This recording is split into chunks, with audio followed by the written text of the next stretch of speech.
Ravi sir, advantage of being small.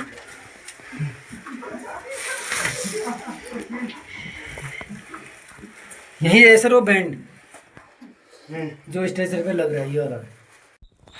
यहाँ पर जिस बैंड की बात हो रही है वो पाताल भुवनेश्वर की गुफा से जब नीचे एंट्री करते हैं और नीचे जो प्लेटफॉर्म है जहाँ पर सीढ़ियाँ पहुँचते हैं उससे ठीक ऊपर में जो मोड़ है वहाँ की बात हो रही है। और क्यों हो रही है? क्योंकि यहाँ पर अगर कोई बेहोश हो जाता है, किसी को हार्ट अटैक आ जाता है, ऑक्सीजन की कमी से उसको सफोकेशन हो जाता है, नॉक्सिया हो जाता है, कुछ परेशानी हो जाती है, कोई मेजर एक्सीडेंट हो जाता है, तो उसको ऊपर ले जाना मंदिर कमेटी के लिए बहुत बड़ा चैलेंज है। स्ट्रेचर को ले जाना एक बहुत बड़ी समस्या है, उस बेहोश आदमी को ले जाना बहुत बड़ी समस्या है। तो इसका समाधान ढूंढना के लिए हम इसकी स्टडी कर रहे हैं और इसका एक बहुत अच्छा समाधान मिल चुका है। इसमें एक इटालियन स्ट्रेचर बनता है जो कि माउंटेनिंग मेथड के अंदर होता है, रोप की मदद से और मैट्रेस की मदद से बनता है। तो ये इसका हमने एक समाधान निकाला है जिसमें वो आदमी को सुरक्षित और बहुत सरलता से हम ऊपर खींच सकते हैं। इसमें स्ट्रेचर के दोनों तरफ रोप खींचने और पकड़ने के लिए होता है और पीछे से सपोर्ट देते हुए स्ट्रेचर अकेला रहेगा, उसको कोई पकड़ेगा नहीं। इस तरह से होता है, हम आपको बाद में प्रैक्टिकल से दिखाएंगे। और यहाँ से सीधा सीढ़ियों से बगैर दीवारों में टकराए बहुत आसानी से हम उस बॉडी को या बेहोश आदमी को हम बाहर खुली हवा में ले जा सकते हैं। अब हमारा मिशन इस गुफा को, चूँकि ये बहुत पौराणिक गुफा है, हमारे महादेव जी से जुड़ी गुफा है, 8वीं सदी में गुरु जगत गुरु शंकराचार्य जी ने भी इसको विस्तृत किया था, डेवलप किया था। बहुत सारे हमारे कल्चर से जुड़ा है, इतिहास से जुड़ा है। इसको बचाना, इसको संरक्षित करना आज हमारा फ़र्ज़ होना चाहिए और फ़र्ज़ है। तो एक अनजान सा खतरा इस गुफ़ा में है जो कि अब बढ़ता ही जा रहा है बरसात के सीज़न में। पिछले कुछ सालों में वो खतरा बहुत बड़ा खतरा बन चुका है, वो है ऑक्सीजन की कमी। प्राणवायु ऑक्सीजन की कमी हो जाती है इसमें। तो उसके बहुत सारे समाधान हैं जो कि हम एक शोध पत्र में के रूप में इसको निकालेंगे। फ़िलहाल अगर हम कैविटी के बारे में बात करें, गुफ़ा के बारे में बात करें, तो गुफ़ा आज काफ़ी बड़ी हो चुकी है। पिछले 30-32 सालों में जो इसका विस्तार हो गया, इसके अंदर जो गुफ़ा का आकार है वो काफ़ी बढ़ चुका है। मतलब ये वो जगह है जहाँ से सिक्के फेंकते थे नीचे, और ये हाथी, ऐरावत हाथी के पाँव के जो बताते हैं, पाँव बताते हैं, 1000 पाँव। ये जगह आज से 32 साल पहले लगभग, फ़ोटो नहीं है हमारे पास लेकिन रिकॉर्ड है, हम गए थे, जाते रहते हैं हम लोग गुफाओं में। तो 32 साल पहले जो यहाँ पे डिस्टेंस था इस हाथी के पाँव और ज़मीन के बीच में, वो लगभग 1.5-2 फीट था करीब, और उसको ऐसे बैठ के झुक के ऊपर की ओर को गर्दन करके देखना पड़ता था, तब जाके वो पाँव दिखते थे। लेकिन आज लगभग 3.5-4 फीट की वहाँ पे डिस्टेंस हो चुकी है इन पाँव और ग्राउंड के बीच में। मतलब करीब 4 फीट के आसपास का मैटर यहाँ से बह गया है, और यही पूरी गुफा का हाल है। क्योंकि ये लाइम स्टोन से बनी हुई पहाड़ी है और इसका लाइम जो है पानी के साथ घुल के बहता रहता है, बहता रहता है, और आने वाले समय में ये कैविटी और भी बड़ी हो जाएगी, बहुत बड़ी, और ये डिस्टेंस और बढ़ जाएगी। अभी हम इसकी मेजरमेंट और गुफा का पूरा नक्शा हम इसको बनाएंगे, जो कि अगले 30 सालों के बाद फिर से इसकी मेजरमेंट की जाएगी, या 10 साल के बाद की जाएगी फ्रिक्वेंटली। तो तब ये डाटा फिर समझ में आ जाता है।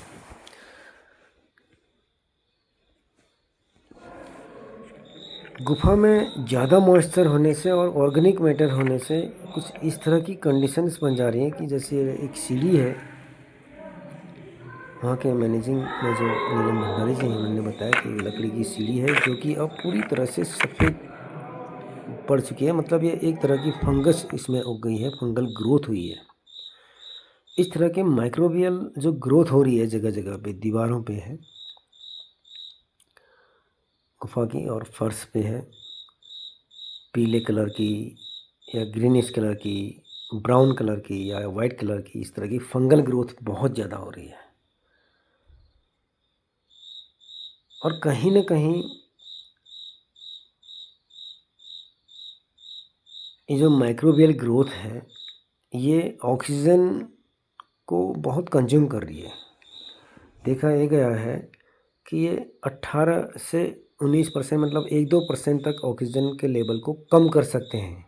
इनकी ग्रोथ और इनकी जो मेटाबॉलिक एक्टिविटी होती है, उसमें ऑक्सीजन इतना कंज्यूम होता है कि 1 से 2% तक ये ऑक्सीजन के लेवल को कम कर सकते हैं, जबकि पूरे वातावरण में करीब 21% ऑक्सीजन होनी चाहिए। अगर थोड़ा-सा कम होगा तो फिर साँस लेने में दिक्कत होती है। जब आप हिमालय में ऊँचाई पर जाते हैं तो वहाँ पे एयर प्रेशर कम हो जाता है, तो ऑक्सीजन बिखर जाती है, मतलब कम हो जाती है। इसीलिए हमें वहाँ पे सफोकेशन महसूस होता है और इसीलिए ऑक्सीजन सिलेंडर की ज़रूरत पड़ती है। लेकिन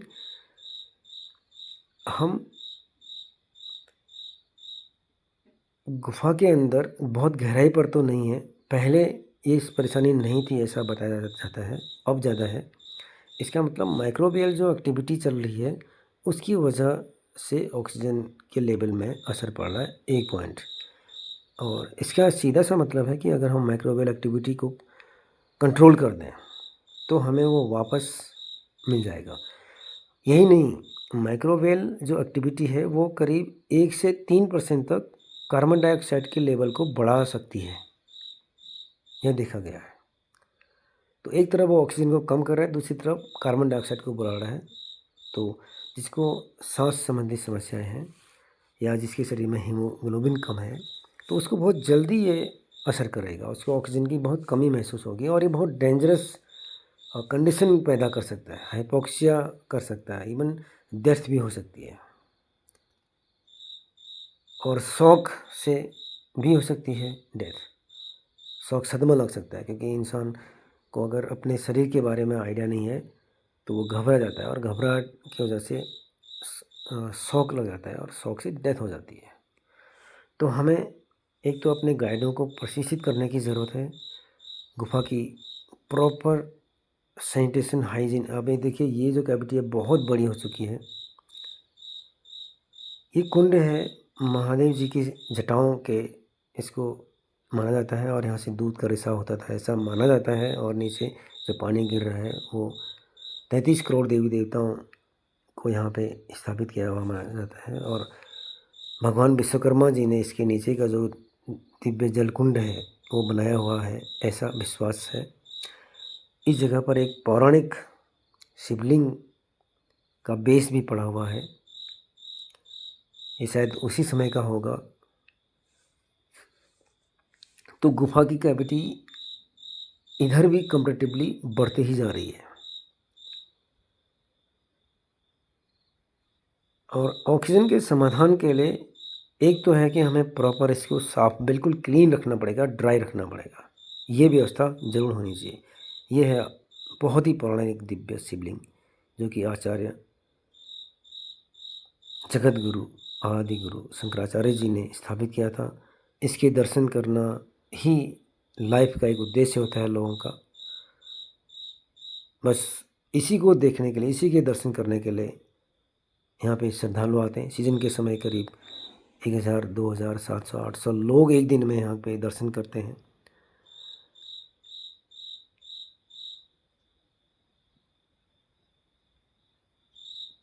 कितना ऐतिहासिक पल आप सबके लिए होगा अगर आपने इसके दर्शन नहीं किए हैं, तो आप जाइए ज़रूर वहाँ पे, इसके दर्शन करिए और गुफा की संरक्षण के बारे में भी अपने विचार रखिए। किस तरह से हम इस दिव्य गुफा को और ज़्यादा संरक्षित कर सकते हैं और ज़्यादा सुगम सरल बना सकते हैं। ये हंस का जो गर्दन मुड़ गया था वो वाला जगह है। कुंड अमृत पी लिया था उसने इस कुंड से, ये है अमृत कुंड। तो उसको फिर भगवान ने श्राप दे दिया था कि तेरी गर्दन इस तरह से मुड़ी रहेगी। तो इस तरह की अनगिनत कहानियाँ हैं। मैं यहाँ पे कहानियों का जिक्र ज़्यादा नहीं करूँगा क्योंकि इस कहानियों के बारे में आप सब लोग बहुत अच्छी तरह से जानते हैं। बस यहाँ पे हमारा कंसर्न है कि किस तरह से हम इस गुफा में ऑक्सीजन की कमी को दूर कर सकते हैं। तो पहला उपाय तो है कि इसमें माइक्रोवेल एक्टिविटीज़ को रोका जाए। दूसरा जो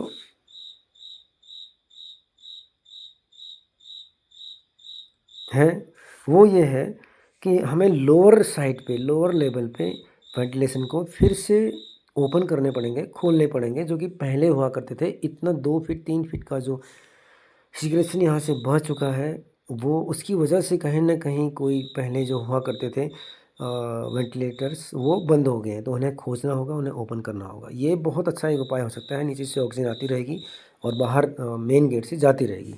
तीसरा जो उपाय है, इस गुफा का जो मेन चैम्बर है जहाँ पर सीढ़ी है, एरोड हाथी के पाँव हैं या कहीं पर भी सबसे हाईएस्ट पॉइंट पे हमें एक ओपनिंग ढूंढना होगा, ज़रूर होगा। सिंक होल, इन इस तरह की गुफाओं का बनने से पहले एक छोटा सा होल बनता है और सिंक होल बनते हैं। एक ही नहीं बनता है, कई बनते हैं। वो नहीं है तो उसे ढूंढना होगा, कोई ना कोई लेयर बहुत कमज़ोर होगी और वहाँ पर हमें वेंटिलेटर्स फिट करने होंगे जो कि एक पूरी गुफा की हवा को बाहर खींचेगा और एक नई हवा को नीचे सप्लाई करेगा। ये भी एक बहुत अच्छा समाधान है और देखिए कितनी खूबसूरत जगह है और हमें इसको ज़रूर संरक्षित करना चाहिए। लेकिन इसके बगल में जो शिवालय है, जो मंदिर है, वहाँ पर जो मूर्तियाँ हैं, जो दीवार हैं, उसमें जो लिखावट है उनको घिसा जा रहा है। ये बहुत गलत किया जा रहा है। जो भी विभाग इसको कर रहा है इसकी ज़िम्मेदारी लेना चाहिए उसने, इसको संरक्षित करना चाहिए। आप देख सकते हैं इस पत्थर में, ये देखिए कुछ लिखा है लेकिन ग्राइंडर से घिस के इसको पूरा ख़त्म कर दिया है। इतना वाहियात सा कदम, बेतुका कदम ये किसने उठाया, क्यों उठाया, इस पे ज़रूर हमें काम करना चाहिए। ये हर जगह किया जा रहा है। जागेश्वर मंदिर में भी इस तरह का कर रखा है, बता रहे हैं। इकहत्तर देपाल थल में भी मंदिर में टाइल्स वाइल से सीमेंट करके ये सब कर दिया गया है। थल शिवालय में भी ऐसा कर दिया गया है। हर शिवालय, हर पौराणिक चीज़ को हम लोग अपने तरीके से सीमेंट और उससे लगा के उसको ख़त्म कर दे रहे हैं। देखिए कितना पेस्टिंग इसके पत्थरों के बीच में, वो सारे रगड़ रगड़ के मंदिरों को ग्राइंडर से रगड़ के इनने ख़त्म कर दिया। ये बहुत गलत बात है, इसको बिल्कुल नहीं करना चाहिए और इसमें हम सब ने आकर के आगे इस पर रोक लगानी चाहिए और एक अच्छा तरीका मंदिरों को संरक्षित करने का करना चाहिए। अब ये जितनी भी एक्सपोजर होगी है, अब ये वेदरिंग से पत्थर और कमज़ोर होगा और कमज़ोर होने से और ख़तरे में पड़ जाएंगे।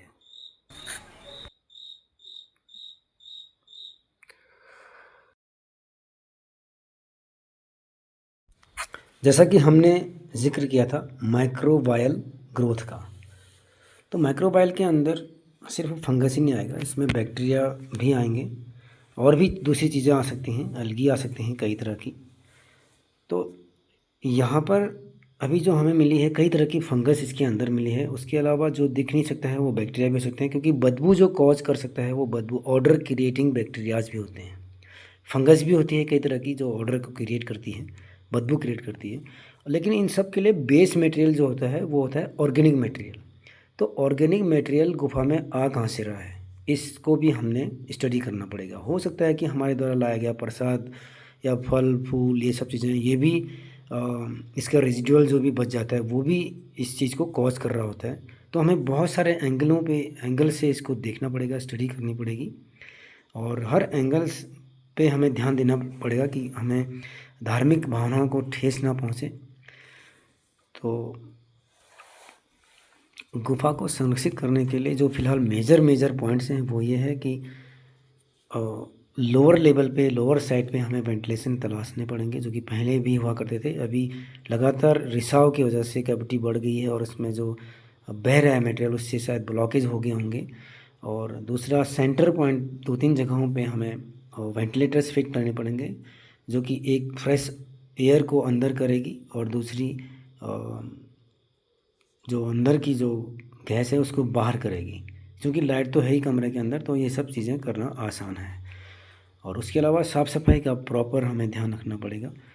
और भी अगर आपके पास में कोई आइडियाज़ हैं तो आइए मिल करके इस गुफ़ा को हम संरक्षित करने में अपना योगदान दें।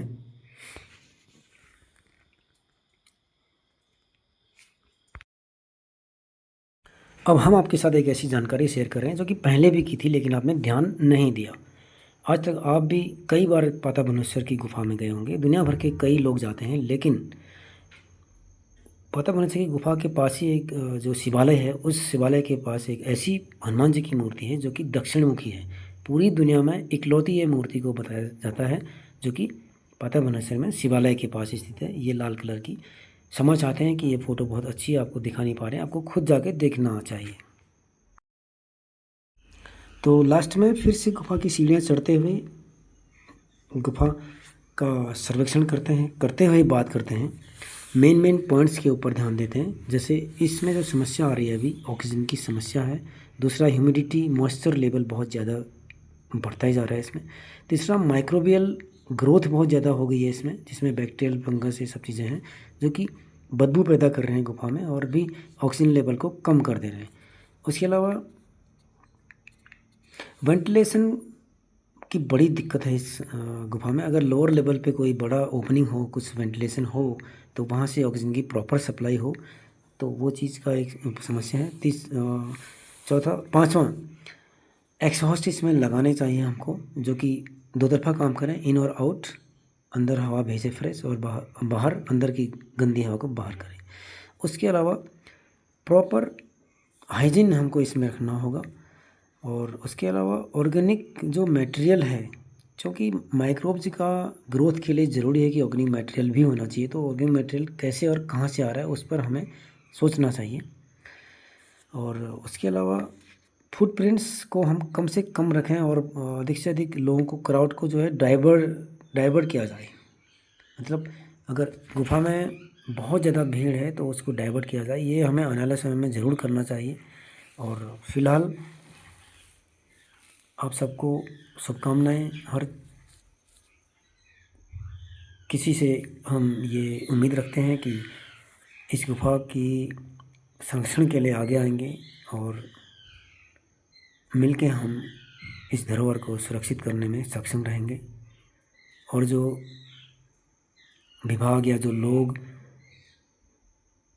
नवीनीकरण के नाम पर जो इस तरह की धरोहरों को नुकसान पहुंचा रहे हैं, उनके खिलाफ़ भी हमें एक जंग लड़नी पड़ेगी। उसके लिए भी हम तैयारी करेंगे।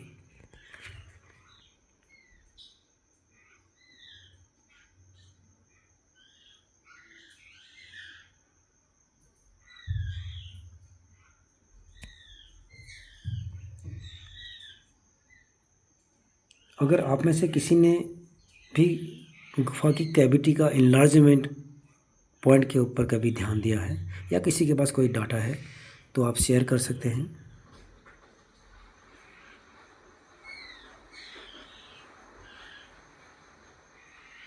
बहुत जल्दी ही हम एक रिपोर्ट इसके ऊपर रिटन तैयार करके आपके साथ में साझा करेंगे।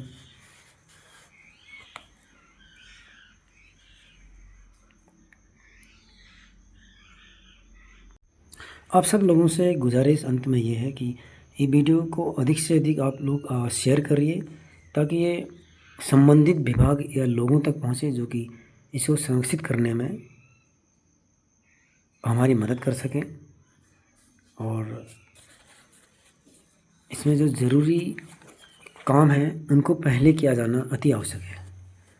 अदरवाइज़ इसमें एक्सीडेंट के मामले भी बढ़ सकते हैं, जैसे सफोकेशन हो सकता है। जो मंदिर कमेटी के लोग हैं उनको बहुत बड़ी हेल्थ प्रॉब्लम आ रही है, पाँव में इन्फेक्शन हो रहा है। सफोकेशन अगर